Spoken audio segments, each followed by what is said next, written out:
Amen. So yun po, ang ating pong titulo ng pagtalakay sa ating pag-aaral ng salita ng Diyos is God's Abounding Grace in Christ Jesus. Dito po mga nagdaang linggo, ang ating pong bansa ay, alam naman po natin na hindi po natin na pigilan po ang maraming pangyayari sa ating pong bansa. Lalo po higit yung darating na bagyo. Ang mga bagyo po, baha, mga trahedya ay nagpapakita po kung gaano po tayo ka-fragile. Yung fragile is yung delicate o mahina po ang isang tao. Marami po sa atin po mga kababayan ang nawalan ng tahanan. Kung nakita po ninyo yung nangyari sa Cebu, bubong na lang po ang natira sa maraming mga tahanan. At pagkatapos na humupa ang baha, nakita po natin ang sandamakmak, madaming mga kotse, mga sasakyan na magkakapatong-patong. Ano po? Mga kanilang ari-arian na wala. At maging ang mga mahal nila sa buhay. Kung napansin po ninyo, isa po sa mga video sa Facebook, yung lalaking inaano niya, CPR niya, yung kanyang asawa, possibly asawa niya po yung binawian ng buhay. Wala po siyang magawa. Kasi po, lubog, walang rescuer. Nandun po sila sa tuktok ng bubong at sila po at ang kanyang pong asawa ay namatay. At ito po ay nagdulot ng maraming takot sa atin na po tayo po ay maaaring magtanong sa ating mga sarili. Kung tayo nasa ganung kalagayan, paano po tayo magsisimulang muli? So tingin nyo, kung kayo po ay nasa ganung kalagayan, paano tayo magsisimulang muli? At sa panahong ito po'y nagpapaalala po sa atin kung bakit po nangyayari ang maraming bagay na ito ay sapagkat ito'y bahagi ng bunga ng kasalanan ng una nating mga magulang. Nung si Adan at si Eva po ay nagkasala, bumagsak po ang sangkatauhan, nakita po natin dito yung katuruan ng original sin, na yung pong guilt, na po, imputed guilt sa atin, ay binigay. Bagamat hindi po tayo nagkasala as Adam, as our representative, federal head, kinatawan ng sangkatauhan, lahat po tayo ay nagkasala. Kaya lahat po tayo ay namamatay. Gayun din po, naging bahagi din po ng original sin teaching is yung moral corruption. Spiritually, we are unable to respond to what is required by God. Ano po, hindi po natin kayang abutin ang pamantayan ng Panginoon, kaya tayo po ay makasalanan sa harapan ng Panginoon. And this world, ang mundo natin kung kinabibilangan ay naging bahagi ng mga pagdurusa na atin pong naranasan because of sin, dahil po sa kasalanan. Kaya maging kamatayan at ang pagtanda ay bahagi po ng bunga ng kasalanan ng ating unang mga magulang. At wala pong anuman sa atin bilang mga tao na meron pong kakayanan na pigilan ang bunga ng kasalanan. Alam niyo po, meron pong isang bansa, kung di po ako nagkakamali, na nag-invent po sila ng capsule na pag ininom daw po natin ay magpapabagal ng ating pagtanda. No? Gusto natin yun, kasi ayaw natin tumanda agad. At sabi po natin, kahit na gayon po ang gawin nila, even science, hindi po nila kayang pigilan ang realidad. Na ano po, lahat po tayo ay mamamatay. It is because of the original sin na dinala ng ating unang mga magulang, gaya po ng sinabi ng Romans chapter 5 verse 12 sa atin, dahil sa kasalanan ni Adan, ang kamatayan ay pumasok sa sanlibutan. At dahil tayong lahat ay makasalanan, lahat tayo ay mamamatay. But the good news is this. Ito po yung mabuting balita ng Diyos sa atin.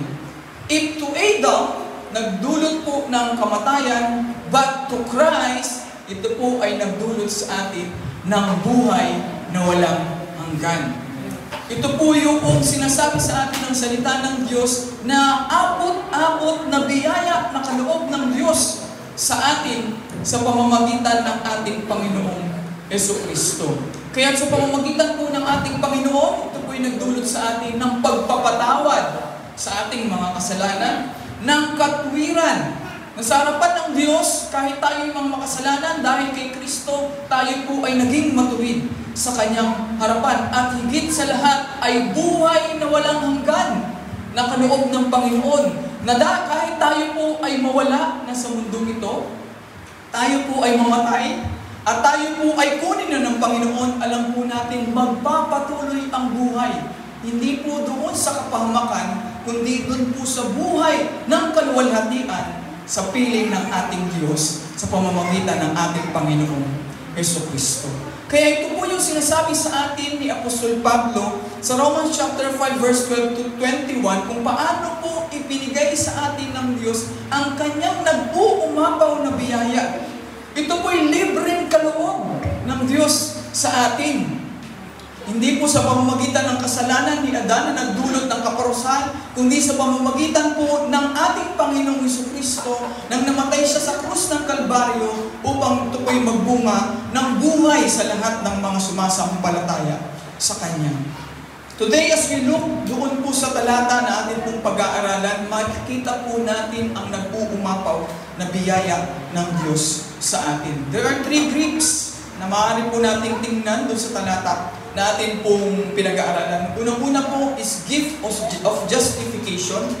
Ito po'y kaloob ng tao ay maging matuwid, maging legally declared not guilty sa harapan ng Panginoon. Yung gift of righteousness, ito po yung pagiging matuwid ng tao sa harapan ng Diyos, and the gift of eternal life na atin pong makikita. Ito po ay hindi po humihingi sa atin ng anumang effort na dapat po natin gawin, kundi ito po ay libreng kaloob ng Diyos sa atin. Kung atin pong titingnan, historically, yung sinulat ni Apostol Pablo as a background sa ating text, si Paul po ay sumulat sa iglesia sa Roma around AD 57. Ito po yung earlier pa ng kanya pong ministry nung siya'y sumulat sa mga taga-Roma. At ang mga congregation ng kanyang sinusulatan ay mga Hudyo, kasama na rin po ang mga Grego, mga taong hindi pinili ng Panginoon.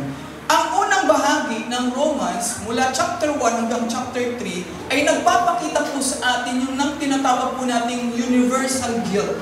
Ito po yung sinasabi natin na kahit hindi po tayo yung nagkasala dahil sa kasalanan ni Adan, bilang ating kinatawan, tayo po ay naging makasalanan.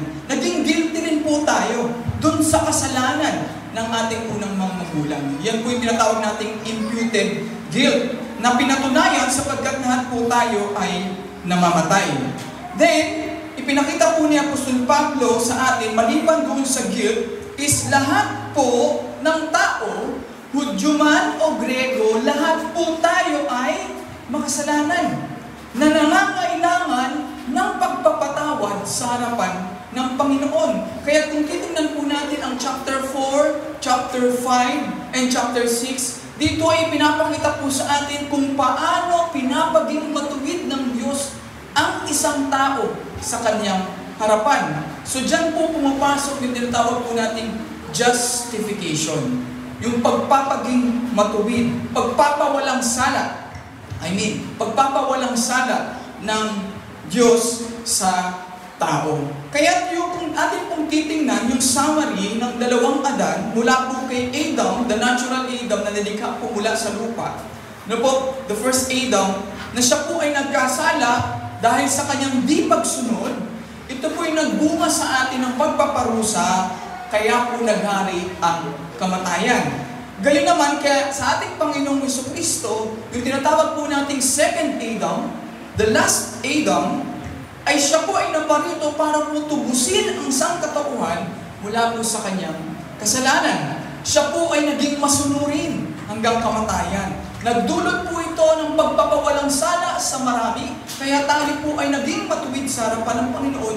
Ito po ay dahil sa biyaya ng Panginoon. That is why grace reigns when Christ came. Diba?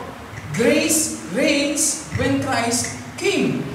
That's why Paul uses these two Adam para po ipakita po sa atin na kung paano po ang kasalanan ay nagbunga po ng paghatol sa sangkatauhan, ito naman po ay nawala. It was overcome sa pamamagitan po ng isang taong matuwid at nagbunga po ng pagpapatawad sa ating mga kasalanan. Kaya ang unang gift na binigay po sa atin ng Diyos sa pamamagitan ni Kristo is the gift of justification or forgiveness of sin. Pinatawad na po tayo sa ating mga kasalanan dahil sa ating Panginoong Jesucristo. Ito po yung malinaw ng sinabi ni Apostol Pablo sa atin sa Romans chapter 5 verse 16. Ito po ang sabi sa atin ng salita ng Panginoon. Verse 16. Ang kaloob na ito ay hindi katulad ng ibinunga ng pagsuway ni Adan, sapagkat hatol na kaparusahan ang idinulot matapos na magawa ang isang pagsuway. Subalit kaloob na nagpapawalang sala naman ang idinulot matapos magawa ang maraming pagsuway. Imagine, may 10 tao na naakusahan ng isang seryosong krimen na talaga namang siya ang gumawa. At lahat po ng ebidensya ay malinaw na ang tinuturo na salarin ay siya. Ano po? Umarap po siya sa hukuman at nang ito po ay tingnan ng hukom, ano po kaya ang magiging hatol ng hukom? Guilty. Kaya tayo naiinis eh. Alam natin na maraming guilty sa corruption sa ating bansa.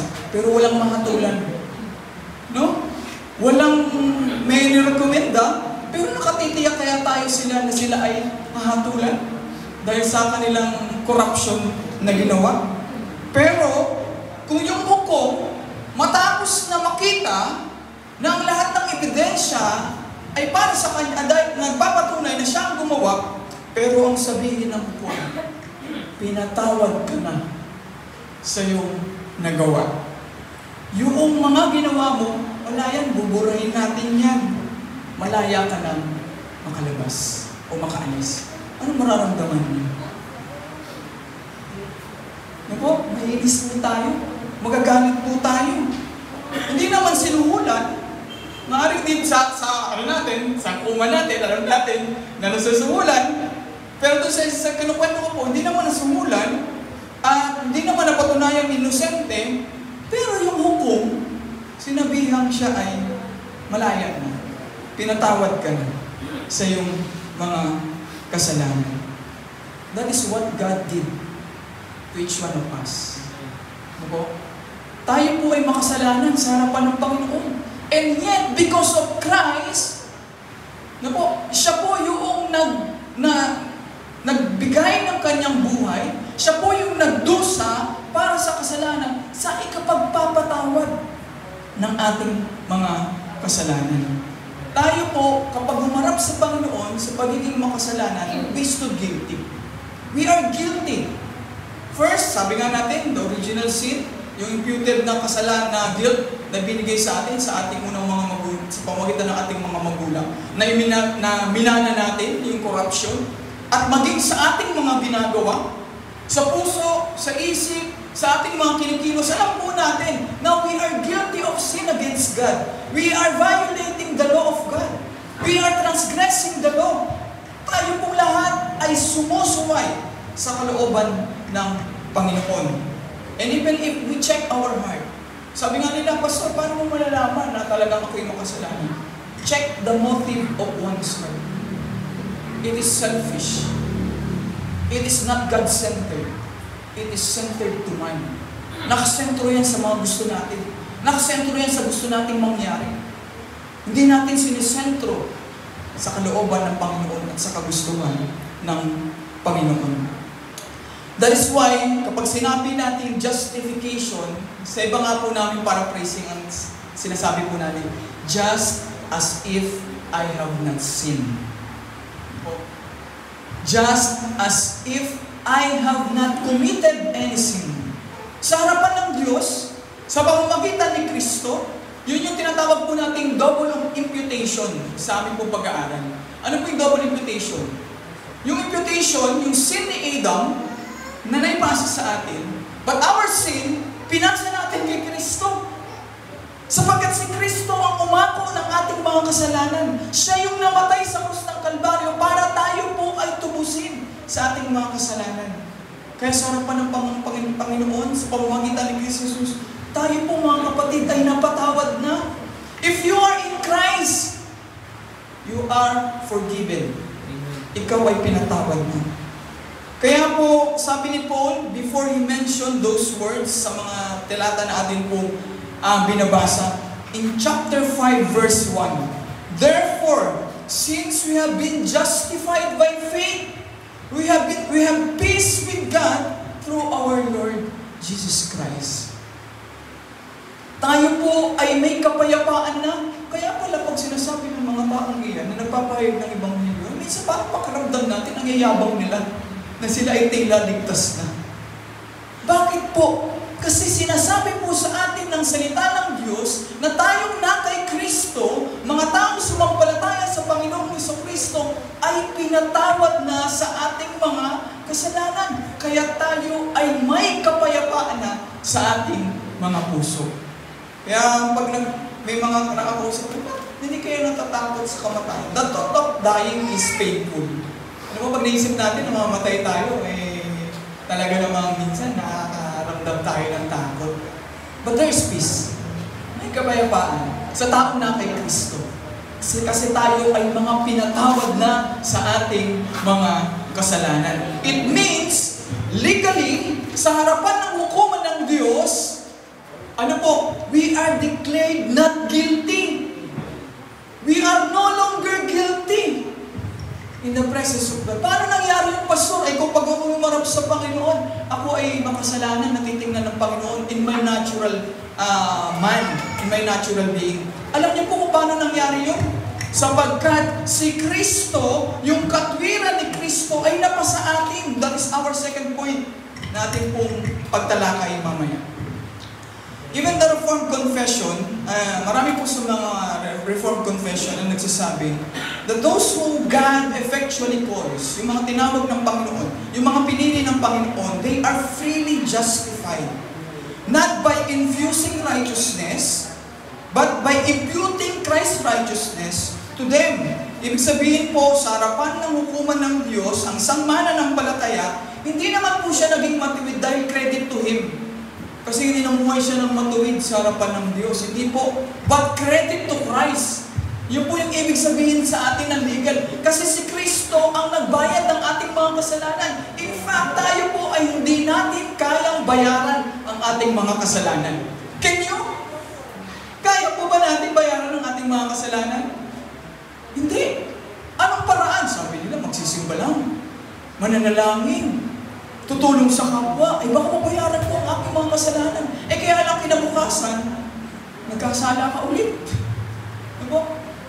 That is why our righteousness is not in our righteous deeds, but in the righteous deeds of Christ credited unto us. Kaya naman po tayo ay napawalang sala na. Kaya po sa Romans chapter 3 verse 22 to 24, wala na pong kaibahan ang mga Hudyo at Grego. Kung sila po ay hindi nakaabot sa pamantayan ng Panginoon and all guilty of sin, sila rin po ay napawalang sala freely sa pamamagitan po ng pagtubos ng ating Panginoon, Jesucristo. Kaya ang hamon po sa atin, whenever you feel, ako ba'y ligtas o hindi? Ako ba'y ligtas o hindi? Ano po? Rest in the finished work of Christ. Ang ating pong pagtitiwala, ang ating pong kasiguraduhan sa ating kaligtasan ay nasa ginawa ng ating Panginoong Jesucristo sapagkat ito'y natapos na. Ako, and let there be peace into our hearts because Christ has already died for our sins. That's why in Romans chapter 8 verse 1, there is therefore now no more condemnation to those who are in Jesus Christ. Wala na po tayo sa ilalim ng paghatol ng Diyos kung tayo ay tunay na kay Kristo na ating Panginoon. So balikan po natin yung sinabi po natin na yung kaloob ng pagpapawalan ng katwiran, yung pagiging matuwid sa harapan ng Diyos na sinasabi po natin ipinasa, imputed righteousness. In the account of Christ, we are already righteous, matuwid na tayo sa harapan ng Panginoon. Paano nangyari na naging matuwid tayo sa harapan ng Panginoon? It's because of the perfect obedience of Christ. Di ba po si Adan, ang nais ng Panginoon maging masunurin si Adan, tama? Pero hindi niya nasunod ang kalooban ng Panginoon. Kaya naman, sa pamamagitan ng pagdating ng ating Panginoong Jesucristo, sabi ng Panginoon, not even an iota in the law of God. He will obey perfectly the command of the Lord. There are two things ng pagsunod ng Panginoon. Yung tinatawag po natin active obedience and passive obedience. Pag sinabi po natin active obedience, makita po natin sa buhay ng Panginoon, sinusunod niya talaga ang kautusan. But there is a will of God that's passive to Him. Ano po yun? Yung mamamatay siya sa krus ng Kalbaryo para sa ating mga kasalanan. Kaya sinabi po ng Hebrew, even unto the death, He obeyed. Kaya makita po natin na ang pagsunod ng Panginoong Jesucristo, totally, He obeyed God in His life. That is why He is the perfect sacrifice. Siya po yung perfectong sakripisyo para sa ikapagpapatawad ng ating mga kasalanan. Siya po yung kordero ng Diyos na mag-aalis ng kasalanan ng sanglibutan. Yung kordero na walang batik. Kaya tanging si Kristo lamang po ang makapagliligtas. Nalala po ninyo yung pahayag ng Vatican through Pope Leo XIV ngayong panahon ito, noong November Tuesday, kung di po ako nagkakamali. Ito nakaraan lang po, November 4. Ano po ang sabi ng Vatican, ni Pope? Si Mary is not co-redemptrix and redemption and mediator. Yan. Hindi po siya yung tumubos o yung naging dahilan ng ating pong kaligtasan. Tanging si Kristo lamang po ang tumubos sa ating kaligtasan sapagkat siya po yung sumunod sa kalooban ng Diyos mula po nang siya po ay naparito ay ipinakita niya po sa atin ang total na pagsunod sa kalooban ng Panginoon.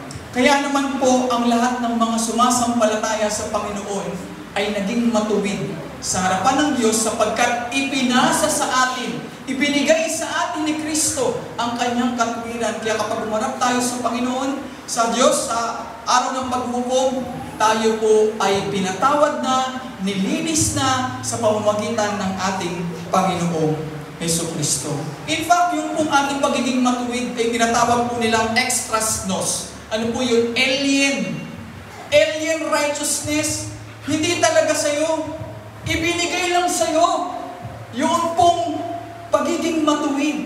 Kaya po naman talaga masasabi po natin salamat sa masaganang biyaya ng Panginoon sapagkat ako'y pinatawad niya at pinaging matuwid ng Diyos sa pamamagitan ng ginawa ng ating Panginoong Jesucristo. That is why all glory belongs to God in our salvation. All of our righteousness is because of not of our deeds, because of what Christ did on the cross. Kaya naman po, credit to God, credit to Christ, not credit to us. Hindi dahil sa ikaw ay nagawa mong gawin ang mga bagay na ito, kaya ikay naligtas, kundi dahil sa biyaya ng Panginoon, tayo po lahat ay nagkaroon ng kaligtasan. Meron pong isang estudyante. Sino po mga estudyante sa atin? Yan. Meron pong isang estudyante. Alam ko po mga estudyante, bakit po kayo nag-aaral ng mabuti? Kasi gusto niyo pong magkaroon ng medal. Ano po? Gusto niyo magkaroon ng honors. Mag-aaral po kayo mabuti. Meron po isang estudyante na nag-aaral ng mabuti at natapos po niya ang pag-aaral at binigyan po siya ng tinatawag natin highest honors. Ano po ang highest honor? Anong grade ng highest honor? 98 to 100. Ay, grabe naman sipag nitong bata na ito. Ano po? 99 to 100 ang kanyang grade. At during his graduation ceremony, hinanap niya po yung kanyang mga magulang doon sa crowd. Tapos ang ginawa niya, the ones who sacrificed for his education, na hindi rin nakatapos ang pag-aaral, yung mga magulang niya, isinabit niya yung medalya doon sa kanyang mga magulang. At nung natanggap ng mga magulang ang medalya, ay, of course, nasiyahan yung magulang. At nung nakita ng mga tao, yung magulang, na meron pong sakbit na medalya, they treated the parent with respect. Not because they gained yung medal. No po, hindi naman dahil nag-gain ng parents yung medal, kundi dahil po sa ginawa ng kanilang anak na in their behalf. That is what it means to be clothed with the righteousness of Christ. Hindi naman ikaw ang matuwid. Ibinigay lang sa iyo yung pagiging matuwid sa pamamagitan ni Kristo na ating Panginoon. We wear the honor of Christ in the face of God. Not because we are worthy. Not because we did good. Hindi dahil sa tayo yung matuwid, kundi dahil merong naging matuwid para sa atin, para tayo po ay maging matuwid sa harapan ng Panginoon. We are forgiven, now we are righteous in the presence of God. Live! Mamuhay po tayo tulad ng mga taong tinawag ng Panginoon na namumuhay sa katwiran. Pagsikapan po natin. Hindi ibig sabihin na matuwid na ako sa harapan ng Panginoon, mamumuhay na ako na kung anong gusto ko. Hindi po. We must live according to the gospel of what we receive to God. Mamuhay po tayo ayon sa mabuting balita ng ating Panginoong Jesucristo. Why? Because Christ clothed you with His righteousness. At tayo po ay matuwid na sa harapan ng Panginoon. Huwag na po tayong bumalik sa dati nating kalagayan. Ano po yun? Yung old Adam that is under sin. Do you not know why do you have the Holy Spirit? Alam niyo po ba kung bakit po tayo may banal na Espiritu? For us to have the power to what? To resist evil. To resist sin. May kapangyarihan na po tayo na mapigilan po ang kasalanan sa ating pong mga buhay sapagkat meron na po tayong banal na Espiritu na tutulong po sa atin para mapagtagumpayan ang anumang kasalanan. That is why the grace that we receive is not only the grace that will save, but it is also the grace that will help us, teaching us to do righteousness, to do good things, to do what is pleasing to the Lord. Yan po yung meron tayo. Kaya mamuhay po tayo ayon sa katwiran ng Panginoong Jesucristo. Let Christ's righteousness shape your heart, shape your life, shape your mind, and be conformed to our Lord Jesus Christ. What is the mark? What is our goal in Christian life? Sabi po ng salita ng Diyos, to be conformed in the image and likeness of Christ, to be mature like Christ. Paano po natin ginagawa ito? Ito po yung kapangyarihan ng Espiritu Santo sa atin. Because now that we are born again, tayo po ay sinilang na muli, the Holy Spirit is within us. It is the Spirit that will help us to overcome even sin in this life. We can mortify the work of the flesh. Ano po ibig sabihin ng mortify? Putulin! May kakayanan po tayong putulin ang anumang kasalanan na maaari po nating magawa. Because the Spirit of God is in you. Nasa sa atin na po ang Espiritu ng Panginoon. That is why the call and the challenge to each one of us, put on the Lord Jesus Christ in our lives. Ibig sabihin po yung bagong pagkatao na tinawag ng Panginoon sa pamamagitan ni Kristo Jesus. Now na tayo po ay pinawalang sala na, tayo po ay pinaging matuwid sa harapan ng Diyos, tayo rin po ay pinagkalooban ng buhay na walang hanggan. This is the third gift na binigay sa atin ng Panginoon. Buhay, yung pangako na buhay na walang hanggan. In John chapter 3, verse 16, For God so loved the world that He gave His only begotten Son, that whosoever believes in Him shall not perish, but will have an everlasting life. When you die in this world, life will continue in the presence of God. Palampakan naman natin ang Diyos sa bagay na iyon. Kasi totoo po, magpapatuloy ang buhay kapag tayo po'y namatay. Kaya lang ang tanong, saan kaya natin gugulin ang ating buhay? Sa impyerno o sa presensya ng Panginoon? Ang pagpapaging matuwid ay nagdulot po sa atin ng buhay na walang hanggan. Now, tayong pong mga mananampalataya, who lives under the grace of God, there is already eternal life in us. Meron na po buhay. Alam niyo po ba ang buhay na walang hanggan na hindi po nagpapasimula pag tayo namatay na? If you are in Christ, you have eternal life. It starts now. Ano po? Nakikristo ka ba? Nasa Panginoon sa Kristo ka na? Sumasampalataya ka ba sa Panginoon sa Kristo? Ikaw ba ay tumalikod na sa iyong mga kasalanan? At nalumbalik sa Panginoon para siya ipaglingkuran? Ano? The eternal life that is given by God, sabi, ang sino mang sa Kanya'y sumasampalataya ay hindi na mapapahamak, kundi magkakaroon ng buhay na walang hanggan. Ang kasalanan na minsan naghari sa atin, nagdulot ng kamatayan, now ang biyaya ng Diyos ay nagbigay sa atin ng katwiran, maging matuwid sa harapan ng Panginoon na nagdulot ng buhay na walang hanggan. Ito pong buhay na ito is not endless. It's not endless. Hindi po natatapos. But joyful communication to God. Parang napakasarap doon sa langit, sa presensya ng Panginoon, na atin pong makakapiling ang Diyos magpawalang hanggan.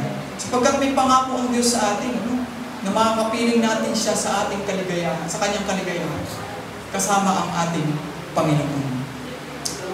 Nakakalungkot isipin po na meron pong mga magulang na inaabandona ang kanilang anak. Kamakailan lang po, meron po ako napanood na yung umiiyak na itinapon yung kanyang sanggol sa kanal. Nakakalungkot isipin na meron pong mga magulang na inaabandona ang kanilang pong mga anak. Gayunpaman, may mga inabandona na kinakalinga. Mga natatagpuan, kinakalinga ng DSWD at kinakalinga rin po ng mga taong nag-ampun sa kanila. Sila po yung mga taong pag inampun na, ano gagawin ng mga nag-ampun sa kanila? Dadamitan, palalakihin, na parang kahit hindi siya tunay na anak, lahat ng pribilehiyo na na meron ang isang anak sa kanyang magulang ay ibinibigay nung nag-ampun sa kanya. That's the picture of what Christ did to us. Tayo po'y sa kasalanan, para rin po tayong mga inabandona because of sin. But we did not lose hope. Kasi meron pong nag-ampon sa atin. Tayo po'y inampon ng ating Panginoong Jesucristo. At tayo po'y isinama ng Diyos bilang Kanyang pamilya. Na si Kristo ang ating pinakang panganay. And now, paano po natin malalaman yun? It's because we have eternal life. We will spend forever in the presence of God. Gusto po ba natin yun? It is actually the gift of God unto us. Sabi nga po sa Romans chapter 6 verse 23, the wages of sin is death, but the gift of God is eternal life in Christ Jesus. Now you live your life in eternity. Isipin po ninyo, hindi mo na kailangan hintayin. Kasi kapag tayo po ay nasa mga pagtitipon, we already have the foretaste of what it means in the presence of the Lord. Alam niyo po, nawawala tayo sa ating tuwing Sunday, kapag tayo po ay nagkakatipon, nawawala po tayo sa ating natural routine. Yung mga nakapapagod na mga bagay na ating ginagawa. And we are spending our life, our time, hearing to the Word of God, praising the Lord, giving Him all the glory in our fellowship. Sa ating po mga pagtitipon. Kaya huwag niyo pong kakaligtaan, mga kapatid, ang pagtitipon sa isa't isa. Isa po sa napakahalagang aspeto ng pagiging Kristiyano. Let the certainty of eternal life make you generous in love towards one another. Steadfastness in suffering. Dahil kahit tayo po ay magdusa sa buhay na ito, alam po natin may naghihintay na buhay na walang hanggan. And love that is secured in our Lord Jesus Christ. And let this mind be upon us. Yung ganitong uri ng isipan. As a conclusion, makita po natin, in Adam, we lost everything. But in Christ, we have all the grace that we need through our Lord Jesus Christ. In Adam came sin, but in Christ comes forgiveness. In Adam came condemnation, but in Christ comes righteousness. In Adam came death, but in Christ comes eternal life. Pagpalain po tayo ng Diyos sa pag-aaral ng kanyang salita.